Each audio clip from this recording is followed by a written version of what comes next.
Do you think it's better for a ruler to be loved or feared? Feared. Why? Because you can betray a person you love. Well, I wouldn't, but some people would. But if you're afraid of a person, you wouldn't do it. Miss Jordan, do you think it's better for a ruler to be loved or feared?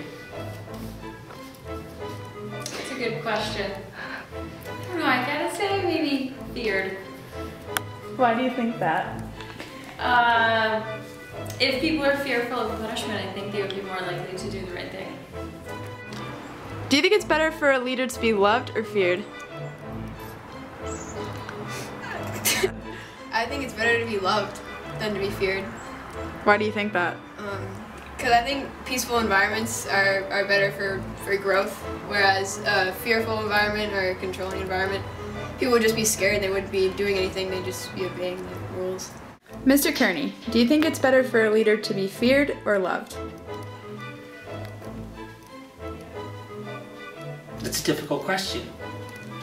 A leader should be able to express his or her viewpoint and get people aligned behind her if they provide a clear vision and can effectively mobilize people that way. Some leaders fail to do that and establish their control by fear. And sometimes that's the only way that they can effectively establish control. Ideally, a leader can set the vision and be respected for that vision, and people will muster behind that vision. However, that doesn't always work. So do you think it's better to be feared than loved? I think it's better to be loved than feared. Do you think you'd have more power if you were loved or if you were feared? Power would come with fear rather than love. Do you know who Machiavelli is? No. Who do you think Machiavelli is? Best guess. Oh my god, that's gonna be so ridiculous, right?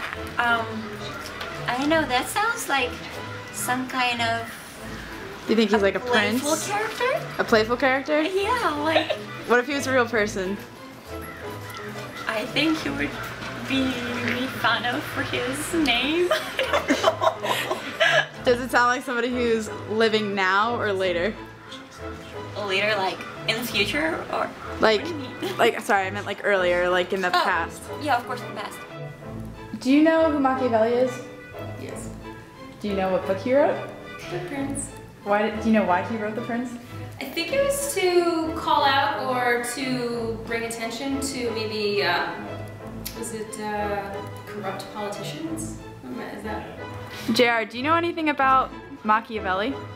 Machiavelli was the author of The Prince.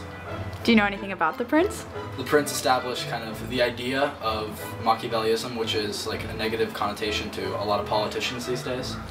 And Machiavellism is the idea of having like an evil ruler, like dominating by fear. And that's kind of a bad politician. They don't want to be ruling like that.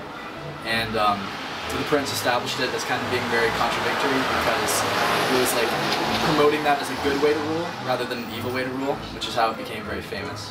What qualities do you think make a leader good or bad? I think the most important thing is for a leader to be able to have a vision and to be able to convey that vision in such a way that people clearly understand it, because then they want to support the leader. And that's you know, communication is a very important piece of leadership. What do you guys think makes a good leader? Like, they have to set a strong example of what to be like and be reasonable. Like a leader doesn't always have to have good, they'll have to have good qualities, but what they're saying doesn't always have to be good. Like, if you think about Hitler, he was an amazing leader, but... The wrong ideas. Yeah, wrong ideas, so you just have to believe in what you're saying, and you have to show what you're saying by example. What qualities do you think make a leader good or bad?